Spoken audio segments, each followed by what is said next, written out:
Now let me explain type of relation. It is very much important. Now the very first type of relation is known as identity relation. A relation in a set A is called identity relation if R having elements of this type of doublet here. It means every element is related to itself. If in the relation all the ordered pair are of this type, then we can say this is an what? Identity relation. So every element of A is related to itself only. For example, let A equal to 1 to 4. Then the relation of this type where every element is only related to itself. This is known as what? Identity relation. It means 1, 1, 2, 2, 4, 4. It means every element is related to itself only. This is known as what? Identity relation. Now the second come the universal relation. As the name universal is derived from the word universal. It means the largest relation. A relation R on a set A is called universal relation if each element of A is related to every element of A. If each element of A is related to every element of A, then this relation is known as universal relation. Suppose having R A 2 3. What are the possible ordered pair? It may be 2 2, it may be 3 3, it may be 2 3, it may be 3 2. All are the possible. If all these ordered pair are there in the relation, then this is the largest relation. Other relation may be the subset of this relation. So therefore this type of relation is known as the universal relation. It means the largest relation that can be formed between either two sets or between a single set of elements. So this is known as what? Universal relation, means the largest relation. Means we have considered all the possible ordered pair in it. Now the void or the empty relation. If no element is related to any element of A, then that relation is known as what? Empty relation. If R equal to 5, subset of A cross B, then the relation is known as what? Empty relation. For example, let A having element 1, 2, 3, 4, 5. But in relation we are having elements AP where A belong to A and B belong to B and A minus B equal to it. We have to given the condition, we have to derive the relation where A minus B equal to 8. When I am considering the element of this set, there is no two element in which the difference is 8. So therefore this relation is what? Empty relation. Because we cannot have any two element whose difference is given to be 8. Therefore this is the example of what? Empty relation, or you can say the void relation. Now here the void relation and the universal relation on a set are respectively. Void is always the smallest and universal is always the largest relation on a set A. Because in set also we know the phi is the subset of every set. Similarly, empty relation is always the subset of any relation. So therefore, empty relation is the smallest relation and the universal relation is the largest relation on a set A.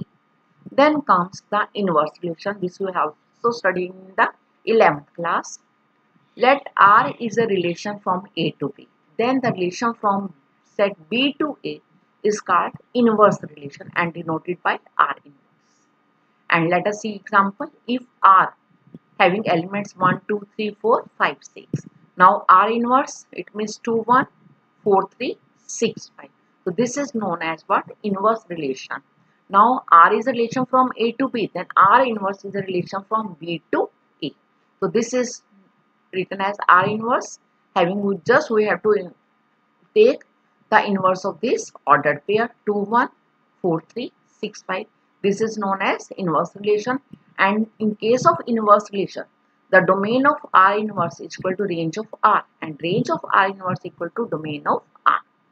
Now the another type of relation that is very much important in the 12th class. Now main our chapter starting from this year, this previous, now the reflexive relation. Reflexive word is formed by the reflection. When we are just standing before the mirror, then we are having our own image, only we are related to ourselves. So this word is derived from the word reflection. Reflexive relation. A relation R on a known empty set is said to be reflexive If A related to A for every A belonging to A, then the relation is known as reflexive relation. Don't confuse it with the identity relation. Let me tell you the difference between identity relation and the reflexive relation. Let us first see the reflexive relation. Now I am considering the set,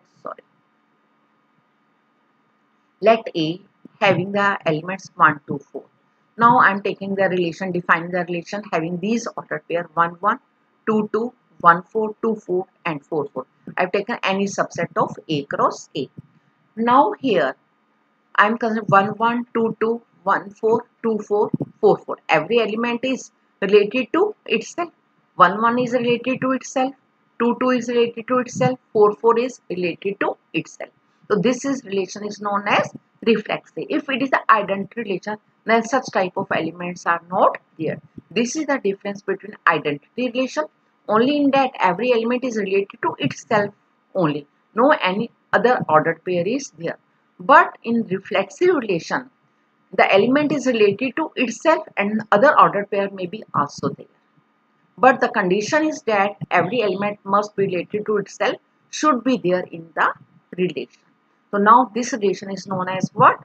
Reflexive, because every element is related to itself. This is what? Reflexive relation. A is reflexive as A belongs to R for every A belonging to A.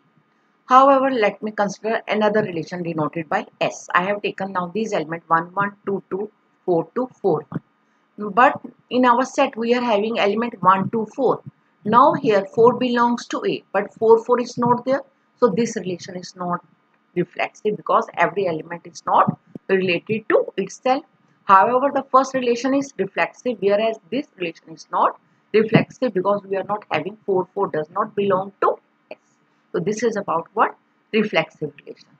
And a universal relation on a non-empty set, because it is the largest relation, it is always reflexive, because in the universal relation we have taken all the ordered pair that can be exist. So therefore universal relation on a non-empty set is always reflexive. Now identity relation on set A is always reflexive, but converse may not always true. Now the third is, I am taking another example. Let PA. PA is what? Power set of A. And power set of A, we are considering all the possible subset of A. Then the relation R on defined PA defined by X, Y belonging to R. If only if X is a subset of Y for all XY belonging to PA is also reflexive, since every set is a subset of itself. So therefore this is also the example of what? Reflexive relation. First, universal relation is always reflexive. Identity relation is always reflexive. When I am consider the relation in the power set of A, then it is again always reflexive because every set is a subset of itself. These are the points given in the marks.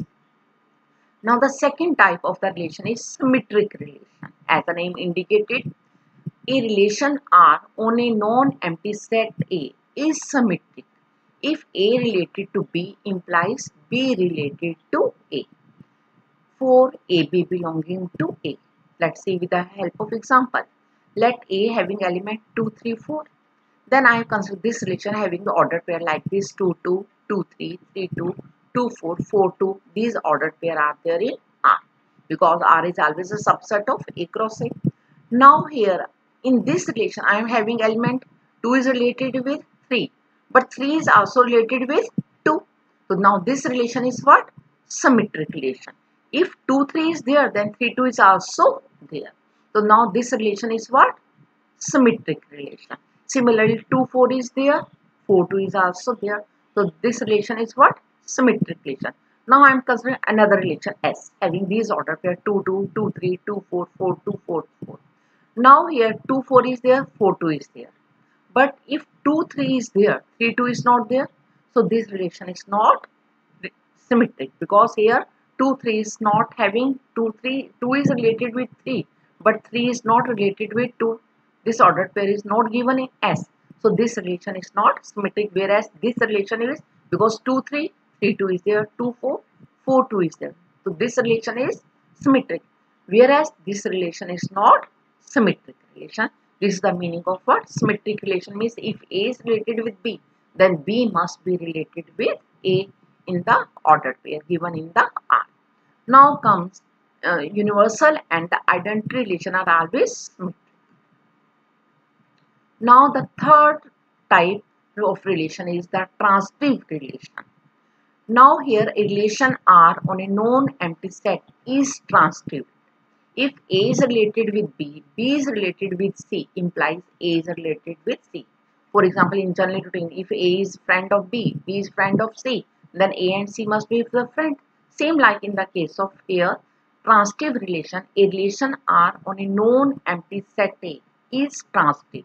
If A is related with B, B is related with C, then A must be related with C. If this type of relation is there, then the relation is said to be transitive relation, and moreover it can also be written as if AB and BC belonging to R, then AC must belong to R, then the relation is said to be transitive. Let me consider the transitive relation.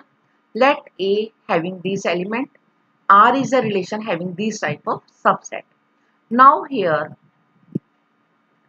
now R is said to be transitive or not. Now 2 is related with 3 and 3 is related with 4 and 2 is related with 4 is also there in R. Therefore, this relation is known as transitive. This relation is known as what? Transitive. Other ordered pair may be there. There is no any problem.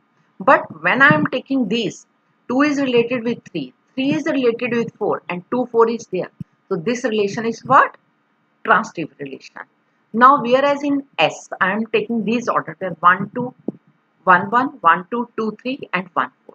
Now 1 is related with 2, 2 is related with 3, but 1 is not related with 3 in this set. So this relation is not transitivity, no transitive as 1, 2 and 2, 3 are there, but 1, 3 does not belong to S.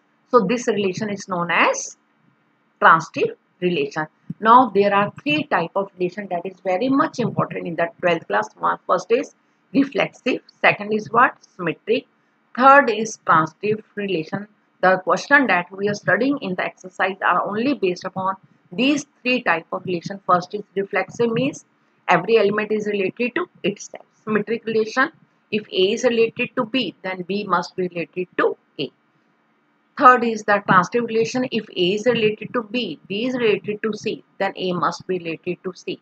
If there is any relation which is reflexive, symmetric and transitive, then that type of relation is known as what? Equivalence relation. That type of relation is known as what? Equivalence relation, that we will study further. Now here, in the case of transitive relation, universal and identity relation are always transitive, and also one common relation on n, natural number defined by x related to y. X less than y is always transitive, because if x less than y, y less than z, then x must be less than z. This is also example of what? Transitive relation in the case of what? Natural number. This is always what? The general example of what? Transitive relation. Now today we have studied about the relation, the very first chapter of the 12th class syllabus. I hope you have understood it. You have to just read it 2 or 3 times and keep it in the mind. Only you must know what is the meaning of relation. Means in the relation, always the sets, always the elements in the form of ordered pair. Only the relation is between two individuals also. Similarly in the math, the relation is always between the two elements. When we are studying about relation, then the elements are always in the form of ordered pair. Then we have C, and relation is always subset of what? A cross A or A cross B, and A cross B and A cross A, it means the set of the ordered pair. That is what the relation. Then we have to study the number of relation from A to B. As the relation is a subset, the number of subset is given by 2 raised to power n. Therefore, the number of relation from a set A to A is given, from set A to B is given by 2 raised to power m into n, where m is the number of elements in A and n is the number of elements in B. Then we have studied the different type of relation. The first is identity relation, then we have studied the universal relation, then empty relation, and other 3 important relation that very much used in the 12th class. That is what? reflexive, symmetric and transitive relation. In further, tomorrow we will study if any relation is reflexive, symmetric and transitive. This type of relation is known as what? Equivalence relation. That is a very much important topic of the 12th class, and tomorrow we will study it. Thank you.